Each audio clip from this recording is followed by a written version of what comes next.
মধ্যপ্রাচ্যের বুকে মাথা উঁচু করে দাঁড়িয়ে থাকা গর্বিত দেশ ওমান। ইতিহাস, ঐতিহ্য আর আধুনিকতার মেলবন্ধনে গড়ে ওঠা দেশটি উদযাপন করেছে তার ৫৫তম জাতীয় দিবস। এই আনন্দের মুহূর্তে একাত্ম হয়ে ওঠেন প্রবাসী বাংলাদেশিরাও, দ্বিতীয় আবাসের প্রতি ভালোবাসা, শ্রদ্ধা ও কৃতজ্ঞতার সুরে। এই উপলক্ষে প্রতিবারের মতো এবারও ব্যতিক্রমে আয়োজন ছিল বাংলাদেশ সোশ্যাল ক্লাবের। রাজধানী মাস্কাটের অদূরে হালবান ফার্ম রিসোর্টের সবুজে ঘেরা মনোরম পরিবেশে আয়োজিত বর্ণিল উৎসব হয়ে ওঠে প্রবাসী বাংলাদেশিদের প্রাণবন্ত মিলনমেলায়। বাংলাদেশ সোশ্যাল ক্লাব এই দল আজকে বিগত ২০ বছর থেকে প্রত্যেক বছর আমরা উদযাপন করে থাকি। আজকে আমরা একটু ভিন্ন মানে করতেছি। সারা ওমান থেকে আগত বাংলাদেশের কমিউনিটির হাজারো লোকের সম্মানে আজকে আমরা দিবস পালন করতেছি। স্মৃতিচারণ, প্রাণখোলা আড্ডা, গান, সাংস্কৃতিক পরিবেশনা আর রসনা তৃপ্তি, সবকিছু মিলিয়ে মুহূর্তগুলো হয়ে ওঠে স্বস্তি আর আনন্দের। প্রবাস জীবনের ব্যস্ততা, মানসিক চাপ আর একঘেয়েমি সব যেন ভুলে যান সবাই। ওমানিদের সাথে যেন আমাদের বন্ধুত্ব অটুট থাকে, সেই উদ্দেশ্যে আমাদের আজকের এই আয়োজন। আগামীতে আমরা এটা করব।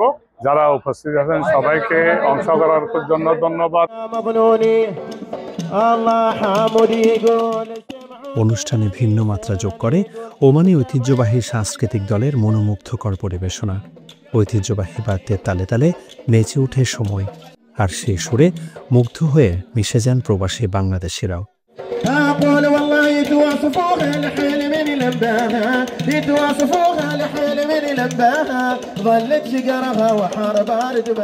ওমান আমাদের দ্বিতীয় মাতৃভূমি হিসাবে বলা যায়। সেই ক্ষেত্রে ওমানের জাতীয় দিবসগুলোতে আমরা সম্পৃক্ত থাকতে পেরে নিজেদেরকে গর্বিত মনে করি। আমি খুবই আনন্দিত, এখানে আমাদের ফ্যামিলি সহ সবাই আসছে, অনেক ভালো লাগতেছে। ওমানের অনুষ্ঠানে প্রধান অতিথি বাংলাদেশ দূতাবাসের প্রথম সচিব মোহাম্মদ আসাদুল হকের অভিমত, জাতীয় দিবস উদযাপনের এমন বর্ণাঢ্য আয়োজন ওমানি সমাজে বাংলাদেশের ইতিবাচক ভাবমূর্তিকে আরও উজ্জ্বল করে।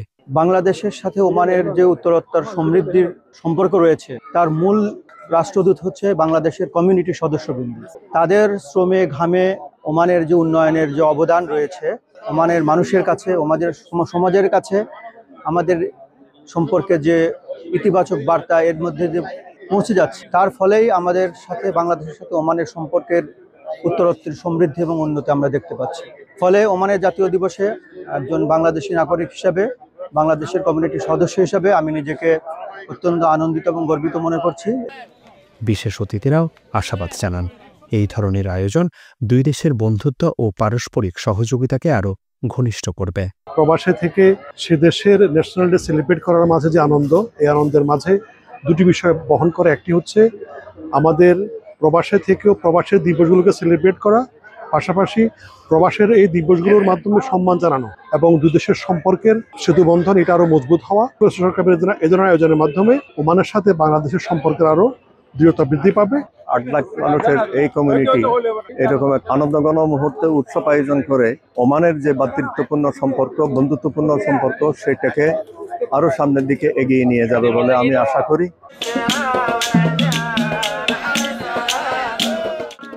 আয়োজনের সবচেয়ে আকর্ষণীয় অংশ ছিল নজরকাড়া র্যালি। সবুজ, লাল ও সাদার মিলনের ওমানের জাতীয় পতাকা হাতে অংশ নেন অতিথি, নারী উইং সহ ক্লাব সদস্য আর পরিবারের সদস্যরা।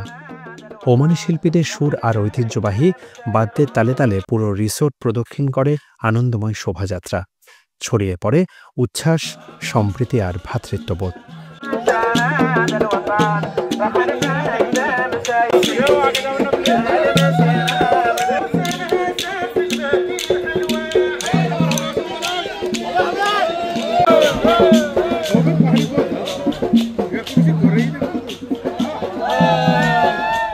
আনন্দ উপাদানের কমতি না থাকলেও এবারের আয়োজনের পরিসর ছিল ছোট, কারণ জানিয়ে সবার কাছে দুঃখ প্রকাশ ক্লাব চেয়ারম্যানের।